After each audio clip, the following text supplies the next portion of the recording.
Welcome to JD Clips. Please enjoy the short versions of our famous videos and keep learning.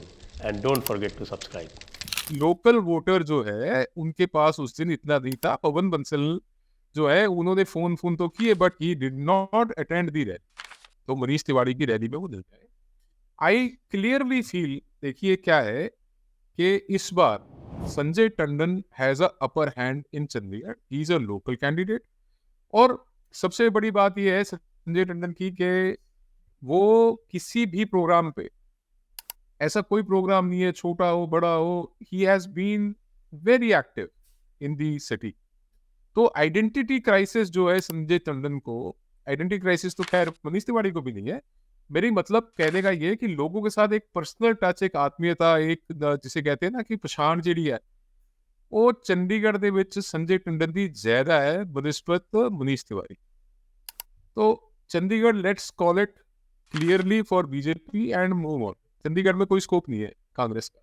और शिरोमणि अकाली दल की तो आपको पता होगा हरदीप बुटेला जो है, हरदीप बुटेला लेकिन या तो आम आदमी पार्टी और कांग्रेस के कंबाइंड कैंडिडेसी है। कांग्रेस की तरफ से और आम आदमी पार्टी दोनों की तरफ से मनीष तिवारी लड़ रहे हैं, फिर भी बीजेपी संजय टंडन से हार जाएगी। नहीं, मैं आपको एक और दे देता हूँ। चलो फिर आप एक और ले लो। आप ये मत कहो कि आम आदमी पार्टी और कांग्रेस पार्टी एक साथ है। फिर मैं आपको ये कहूंगा कि शिरोमणि अकाली दल ने जिसको अपनी टिकट दी हरदीप बुटेला को, हरदीप सिंह बुटेला को टिकट दी, उसने पार्टी ही छोड़ दी। 30 नंबर वार्ड से सिटिंग काउंसलर है। वो कहता है कि यार ना तो फंडिंग है, ना फाइनेंस है, ना कोई बात है, कोई सपोर्ट तो है नहीं, टिकट दे दी मेरे हाथ में, मेरे को लूटेंगे, खाली कर देंगे। तो हरदीप बुटेला ने क्या किया, वो समर्थकों समेत, अब मैं आपको बताता हूँ कि उसने अपने 150 प्लस के आसपास समर्थक जो हैं उनको लेके वो आम आदमी पार्टी ज्वाइन कर चंडीगढ़। अच्छा, तो अब आप ये बोलो कि कांग्रेस पार्टी शिरोमणि अकाली दल का पहली बार उन्होंने चंडीगढ़ में टिकट दी और वो बंदा पार्टी छोड़ के भाग गया, वो आम आदमी पार्टी ज्वाइन कर गया। अब ये ना सिर्फ इंडिया अलायंस में आप ये मान के चलिए कि कांग्रेस पार्टी, ना सिर्फ आम आदमी पार्टी, बल्कि शिरोमणि अकाली दल का जो कैंडिडेट है वो भी आगे ज्वाइन कर गया। मैं फिर भी I am sticking my neck out and telling you, ये फिर भी सीट जो है ना वो बीजेपी ही निकालेगी, 100% बीजेपी निकालेगी।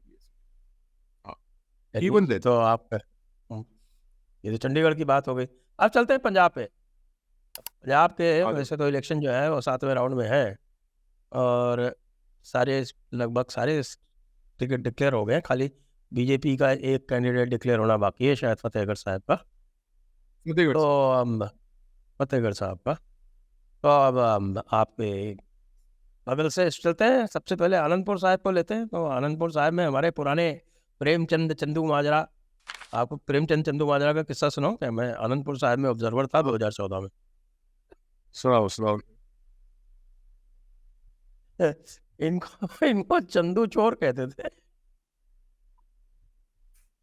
ऐसे किस्सा है।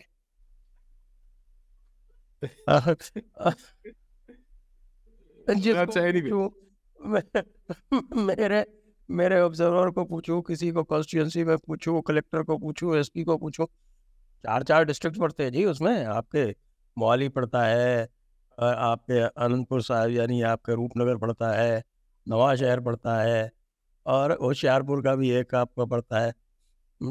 4 डिस्ट्रिक्ट पड़ते हैं। सभी जगह बंदे की यही रेपुटेशन थी और सबका कहना था अंबिका सोनी तो आँख मूंद के 3 लाख से जीतेगी जी, क्या है। रिजल्ट आया तो पता चला 15,000 से हार गई और वो आम आदमी पार्टी वाला तो 3,15,000 3,10,000 वोट ले गया और 15,000 से बेचारी अंबिका सोनी जी हार। तो वो चंदू जी फिर से है मैदान में और बीजेपी की तरफ से मैं आपको तीनों चारों मैं आपको सिनेरियो बताता हूँ। श्री अनंतपुर साहब पार्लियामेंट सीट है, यहाँ से कांग्रेस से विजेंद्र सिंगला खड़ा हुआ है, मलविंदर कांग खड़ा है जी आम आदमी पार्टी से, प्रेम सिंह चंदू माजरा खड़ा है शिरोमणि अकाली दल बादल से और बीजेपी से सरप्राइज मतलब सुभाष शर्मा को भेजा इन्होंने, जो पहले बीजेपी पंजाब के जनरल सेक्रेटरी थे, बाद में प्रधान बने, vice president.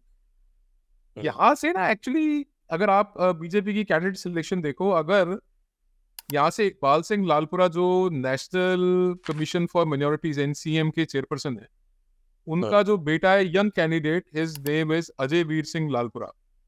Ajay Veer Lalpura they belong to Saini community, OBC. और इस हलके में जो सैनी भाईचारा है, ओबीसी भाईचारा बहुत ज्यादा है। और इसको पार्टी से कोई दस्सी पंजी की जरूरत नहीं, 500-600 करोड़ का आदमी है लड़का। वो एविएशन कंपनी रन करता है, अपने 25-26 हेलीकॉप्टर है उसने। मतलब कांग्रेस पार्टी या बीजेपी, आम आदमी पार्टी, हर एक के पास उसके हेलीकॉप्टर चलते हैं। उसने वहां पे अनंतपुर साहब में हेलीकॉप्टर कर देने थे एक बार। तो इसको ना दे के सुभाष शर्मा को दी है टिकट, तो कुछ सरप्राइज है कि भाई ये सुभाष शर्मा को टिकट देने का कारण क्या है। तो अब मैं विस्तार में तो जाता नहीं कि भाई ये क्या कोई इसके अंदर वॉकओवर है, कोई ट्रोको है, मैं तो ये नहीं बोलता। पर मैं ये समझता हूँ कि इस वक्त जो बैटल है वो आम आदमी पार्टी के मलविंदर सिंह कंग और प्रेम सिंह चन्नू माजरा के बीच में, प्रोफेसर प्रेम सिंह चन्नू माजरा के बीच में है। और इस वक्त आज की तारीख में अगर हम बात करें तो कंग का अपर हैंड है अनंतपुर साहब, कांग्रेस के। हाँ ऐसा है। ओके। वैसे यहाँ पर हिंदू वोट जो है वो बहुत लंबा चौड़ा है पूरे इस कंस्टिट्यूंसी में। I think they might be in majority. देखिए इररिस्पेक्टिव, मतलब आप ये ना, इसको आप पंजाब को ना, you don't see Punjab as a Hindu Sikh divide, you see Punjab as a sentiment by and large. तो बाय एंड लार्ज आप सेंटिमेंट के तौर पे देखिए पंजाब को, आप इस डिवाइड में मत पड़िए। क्योंकि यहाँ से चन्नू माजरा भी रहे हैं, यहाँ से मनीष तिवारी भी रहे हैं, और यहाँ से मतलब यू कांट एक्चुअली पंजाब के अंदर ना, it's very difficult to segregate like that. मतलब लोग स्टीरियोटाइप करने की कोशिश करते हैं, it's not a stereotype. But इस वक्त जो है सेंटिमेंट जो है ना, आज की डेट पे, एज ऑफ टुडे, आप 9 मई 2024 को ये मान के चलो कि अभी मलविंदर कंग का अपर हैंड है इस इलेक्शन।